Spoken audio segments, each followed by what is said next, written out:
Hello, everybody. Thanking God for a new day, thanking Him for His loving kindness and provisions, asking Him for wisdom and understanding as we dive into His word today. Now, I want to first of all apologize for the long wait that happened. I had a few issues. Now, today's lesson we're going to be looking at times where God left people to their own devices. Now, a prayer I don't hear often is that God should continue to correct us, that God should prevent us from getting to a point of disobedience where He leaves us to our own devices. The thing is that God corrects and disciplines people because He loves them. This is from Proverbs chapter 3, verses 11 through 12, Proverbs chapter 3, verse 19, and Deuteronomy chapter 8, verse 5. Now, today we are going to be looking at Bible verses where God either blocked people's ears when they made Him too angry, where He blocked people's ears, or He just left them alone. The first Bible verse we're going to be looking at is Romans chapter 22, verses 20 through 24. And it basically is about when people were ignoring God so badly. And verse 24 says that, wherefore God also gave them up to uncleanness through the lust of their own hearts, to dishonor their own bodies between themselves. Now, as you continue reading, you see what the people did when God left them alone. And they had annoyed God so much that God left them alone to their own lusts and their own sexual immorality. And they had done very terrible acts with themselves. The second one, and Bible story is like Eli's sons. First Samuel chapter 3, verse 13 talks about when Eli did not correct his son. Now, it says, now I have told him that I am about to judge his house forever for the sinful behavior which he knew was happening, because his sons were bringing a curse upon themselves, and he did not rebuke them. This shows that at first, that this shows Eli not disciplining his sons. They were priests, Eli and his sons. And so that they were priests meant that they were supposed to be holy. But Eli's sons were disobedient little brats, and Eli didn't correct them. By the time he did go around to correct them, this is in 1 Samuel chapter 2, verse 25. Sorry, this is going backward a bit. You see that when Eli tried to correct them in 1 Samuel chapter 2, verse 25, if one man does wrong and sins against another, God will intercede for him. But if a man does wrong to the Lord, who can intercede for him?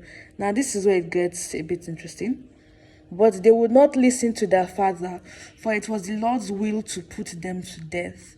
Eli had left his sons alone to their crime so much that by the time he tried to correct them, God had already blocked their ears so that he would destroy them. Now, their death happens in 1 Samuel chapter 4, verses 10 through 18, and Eli dies the same day. Now, this part that was very interesting, verse 18, 1 Samuel chapter 4, verse 18. And it came to pass, when he made mention of the ark of God, that he fell off the seat backward by the side of the gate, and his neck broke, and he died, for he was an old man and heavy. He had judged Israel for 40 years. Now, this is that Eli wasn't surprised his sons had died. He was sad by the fact that the Ark of Covenant had been taken away, which meant he knew that his sons were going to die. God had told Samuel to warn Eli before that he and his sons were going to die the same day. Now, another example, King Amaziah, son of King Joash of Judah.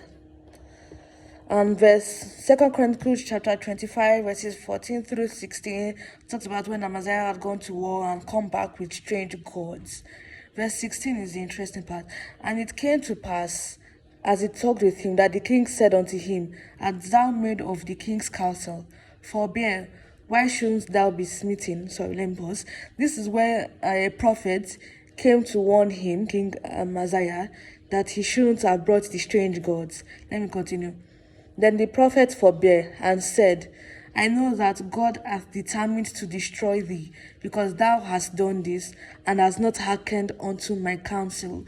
God was angry that Amaziah had brought strange gods, so he had blocked his ears when the prophet came to correct him. Now we see this and cause come to pass. Let me say cause. We see his problem come to pass in where you go down the same chapter from verses 17 to 22.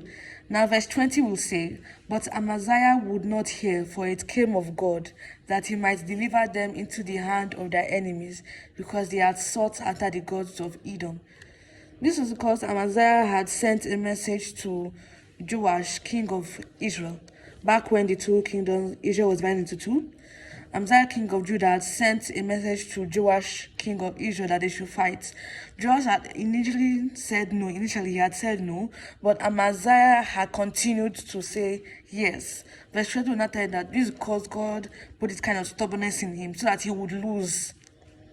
And at the end, he did lose terribly, and Joash plundered Judah.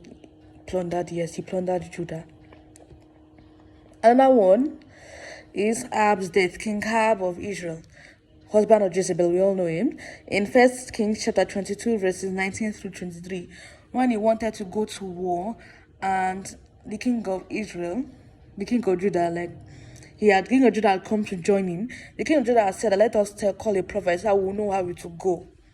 Ahab called about 400 of his prophets. They all said yes.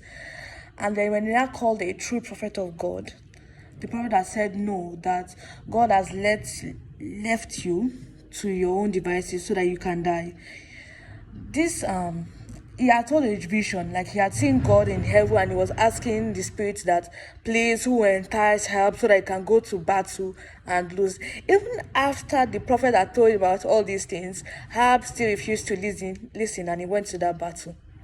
So everybody knows he died in that battle. Like, that's it. Ahab had disobeyed and dishonored God so much that God left him to his own devices and led him to a battle that would cause his death.